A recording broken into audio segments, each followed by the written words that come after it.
Hey guys, what's up? I am back with my recap and review for Real Housewives of Atlanta, season 14, episode 6. Don't be sea salty, okay?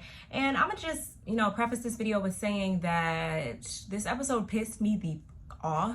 And if you know me personally, which you guys don't, obviously, you will know that I've never been, a super big Kandi fan.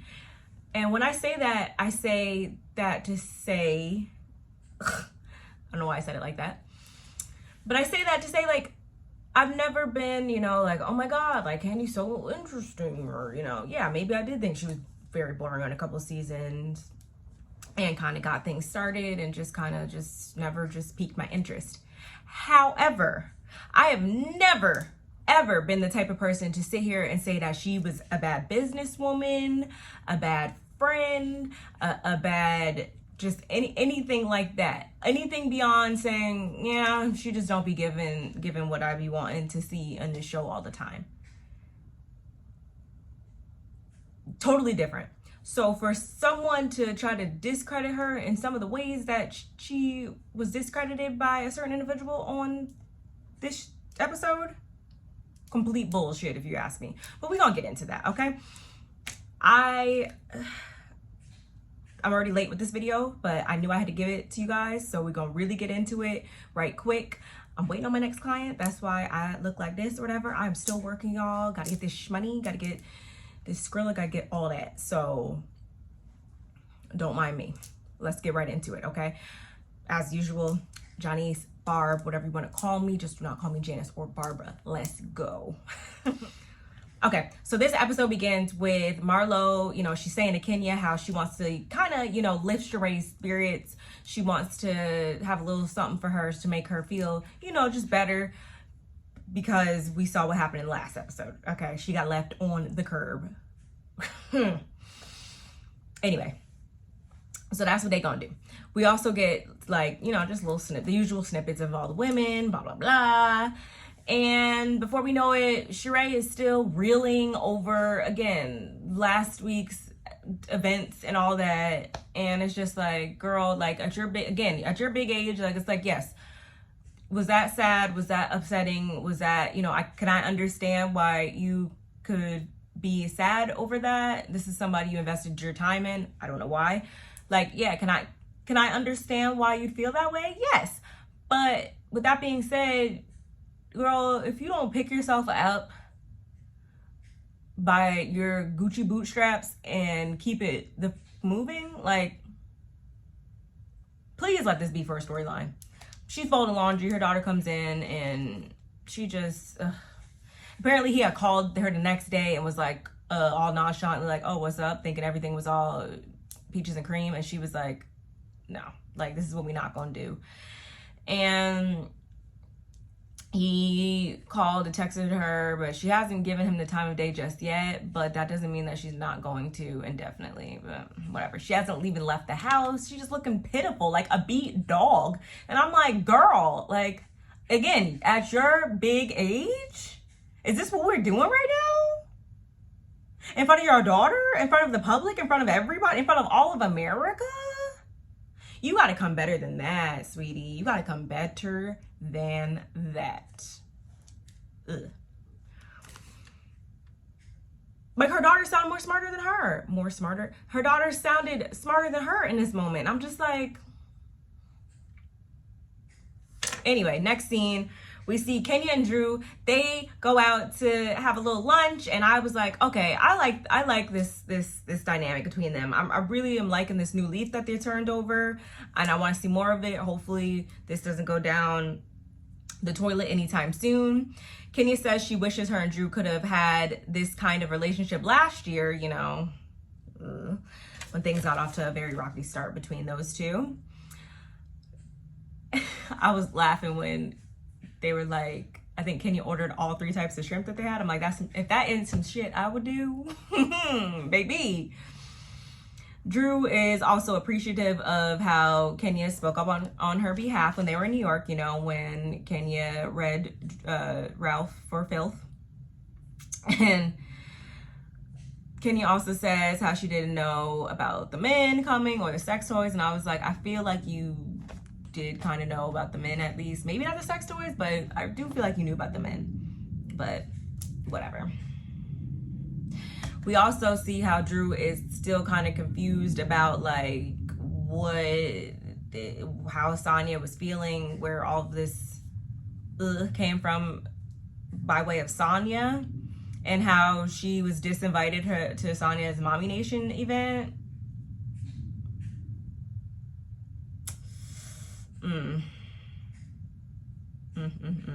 But they wrap up their lunch by Drew saying like, hey girl, so can you, now that we cool, like, can you unblock me? And I was like, and Kenya's like, oh, I don't even know how to do, oh, girl, you know how to unblock her, and you know you blocked her on purpose. But I thought that was cute. Moving on, we see Sonya at her Mommy Nation photo shoot, where instead of Drew coming, she had invited Kenya. However, she didn't tell Kenya that she was going to have her in the photo shoot. So it's Kenya and Kandi, and she's like, you know, I invited you guys because you guys are just the two I felt I got closest with in New York. And I was just kind of like, okay, I mean, all right. The jury's still out on Sonya. Kenya shows up, and she's like, yeah, I didn't know that I was going to be a part of this photo shoot. Like, girl, you got to call my book agent for this. And I was like, I can't really be mad at that. But she's a good sport, and she winds up doing it. And they took some really nice pictures, which even if it wasn't Sonya trying to, like, get in with the cool girls or the most popular girls or the most, you know, girls with the most seniority or anything like that, I do understand how she would want them to represent her brand, because they are the two women, Mommy Nation. Like, these are two women with young children, and I want to say on her website, did they like show her website or something like that? Did they say something about like breastfeeding? Like, I can understand how they can relate to a lot of the topics that she discusses, and a lot of just like her brand. I can understand that versus someone like a Marlo, who, yeah, is a mumty, whatever it's called, to teenage boys. There's certain things that she's just not gonna be able to relate to, you know? And I get that. And obviously I understand why Sheree, she didn't invite, not Sheree, Drew, because the obvious reason I just stated. And then Sheree, her kids are grown, so that makes her no less of a mother, but still, you just can't relate to moms that have children of a different age group at that time, right? So that was pretty much that. And then Sonya also says how she wants to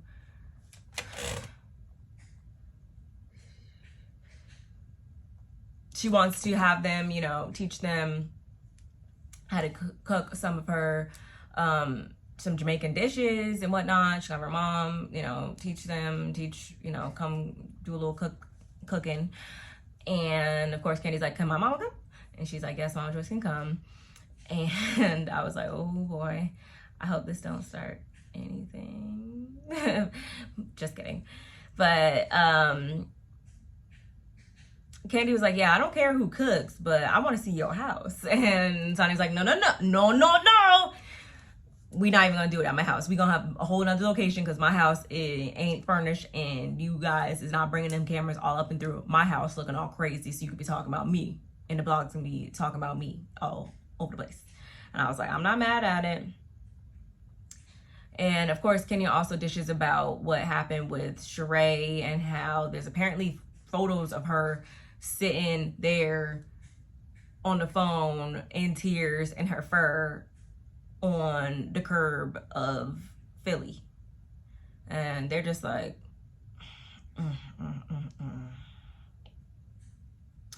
So we catch up with Marlo, and she's getting ready for Sheree's little feel better event. And she pulled out all the stuff. She got her Fendi vendor there and all that. She's got all types of food and little trinkets and doodads and all that. She FaceTimes Kenya, and Kenya is in the bed like, hey. And she's like, why are you in the bed like that? And she's like, you know, I'm not feeling well. My doctor told me, you know, I need to lie low. I need to sit this one out. And you know, Marlo's like, not trying to hear that, of course. And we'll get more into that in the final scene. And we also, at the same time, we see Sonia, she's shopping for the ingredients and stuff for this little cooking thing that she's trying to do. And she tells her mom about everything that's been going on between her and Drew. And her mom is like, oh, no, no, no. She do not want none of this. She does not want none of this. And I'm like, oh, Lord. Mom, please don't try to get in these girls' business. Please don't try to do that. And at the same time, going back, we see Drew dropping off the stuff that I guess Kenya was supposed to bring over to Marlo's house for Sheree's little feel good thing.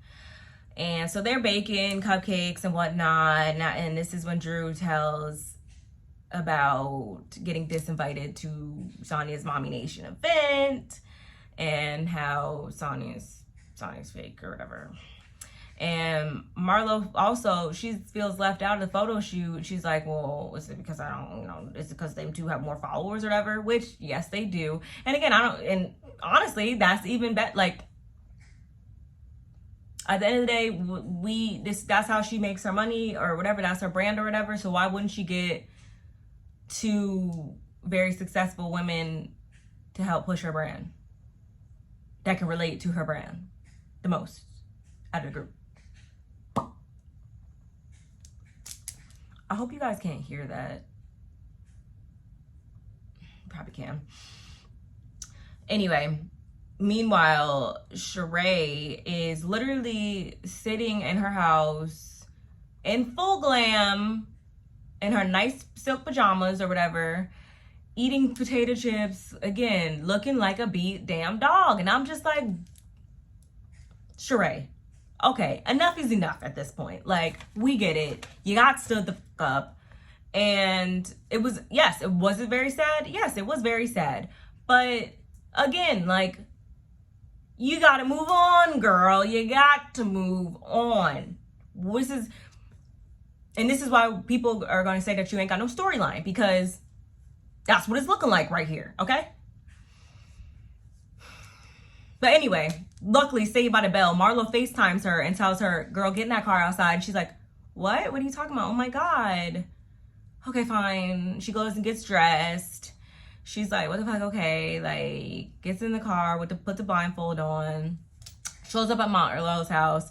She has a massage therapist. She got, again, a whole spread. She got cupcakes. She got cake that was designed, that she drew on, that looks crazy. And before she even steps inside, though, you know, they do the... If you are an avid Real Housewives of Atlanta watcher all these years, you'll know exactly where that's from. Let me know in the comments below if you remember where that is from. So they do a little bit of that, and... which I honestly thought, like, Marlo brought the Fendi vendor over there because she was going to gift Sheree with some stuff, but she actually didn't. Sheree wound up buying like $12,000 worth of stuff with all the money she has. Just kidding. Let me shut up. Bye. But Marlo's, you know, giving her pep talks, talking about, you know, you're that itch, you know. They actually have what I hope is a genuine moment where she just was, you know, Sheree kind of just breaks down, and Marlo's there to comfort her, and I thought that was very beautiful. If it was genuine. If it was genuine, you know. And you never know with Marlo. And that's the sad thing about it. And I hate that that's what we always have to, like, look at stuff like that. Because you never know with these women.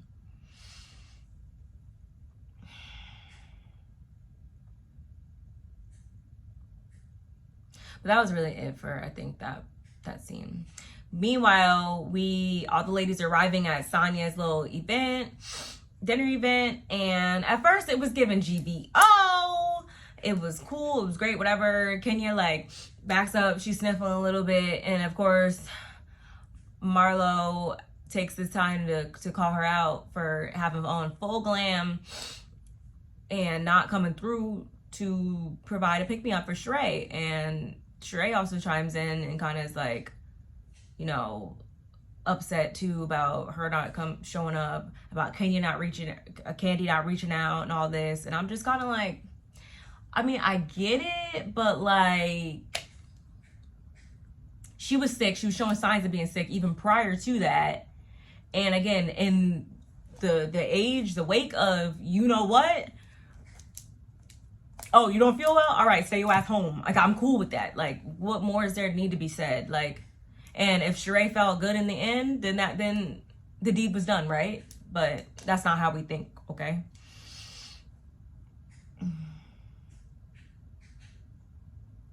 And I really feel like Sheree wasn't even truly upset that Kandi didn't reach out or whatever. Like, maybe Kenya, because they seem to be on very good terms these days.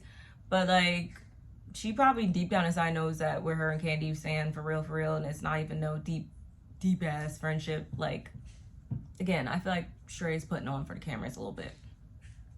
Thank God this is squashed when Mama Joyce is like, no, she regulates the whole situation, as well as says, yeah, good, you blocked him, good, he needs to be blocked forever. And of course Sheree's like, I don't know if he can be blocked forever. Girl, are you serious? Anyway,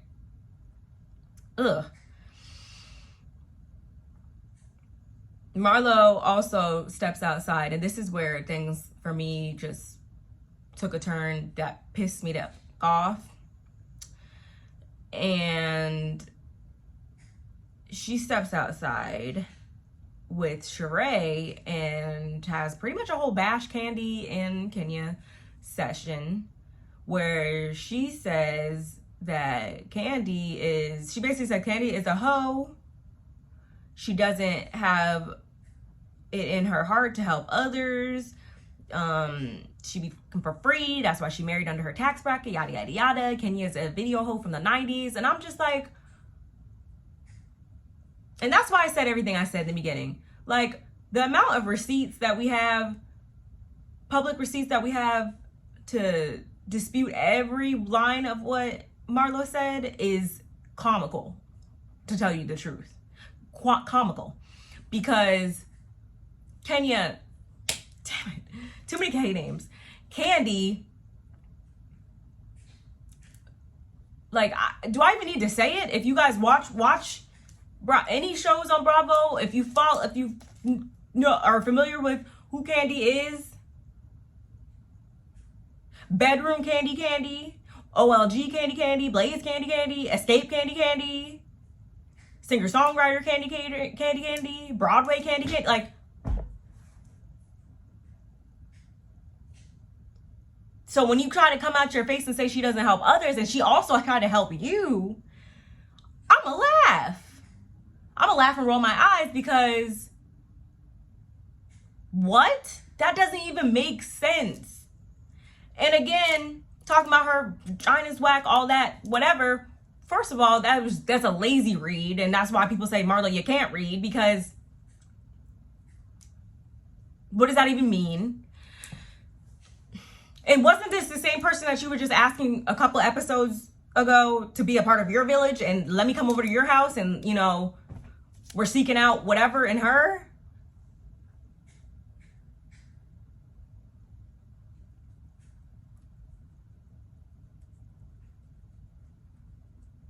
I'm not even worked up as I originally was when it happened. It was honestly, this whole scene was quite disgusting, if you ask me. I'm like, so this is what you need to stoop to just to get your 15 minutes of fame up on here? That's how I felt. And let me know if I'm wrong, but I thought it was desperate. It was low down. It was weak. It was tired. It was all that. Like, for what?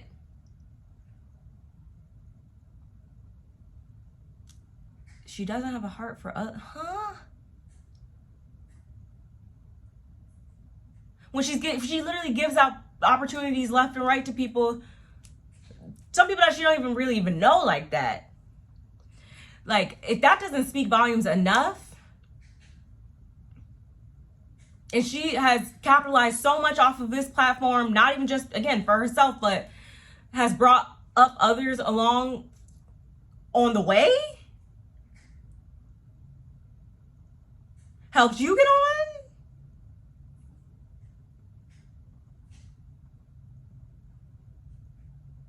And why are we talking about tax brackets and free and all this stuff like that when some of that can be said about you and how you got your money? Clearly those men you were sleeping with and opening your legs to weren't in your tax bracket. So, girl. And Sheree sitting there co-signing. I'm like, nah.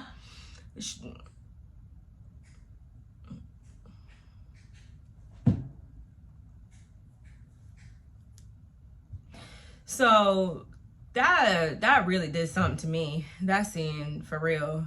But that's pretty much where it ends. And we also see Drew roll up through, even though she already said, like, hey, I was disinvited to other things, so no, I'm not gonna come to this thing now. Like, you're not just gonna, no.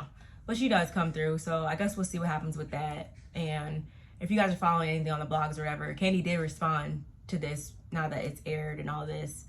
And so make sure, you know, if you guys care, check that out and see all that. And I thought it was real cute how she responded. Like, she don't even have time. Like, that's the level I aspire to be. Like, I want to be so successful that it's like just comical. Like, you said what now? Okay. Again, the receipts speak for themselves. But anyway, y'all, let me know what you guys think of my recap and review for this episode. I had a good little time talking about that. Like I said, let me get to my client. What time is it? I got about like 15 minutes until she gets here. And again, I will see you guys in the next one. Don't forget to like, comment, and subscribe. And take care. Bye.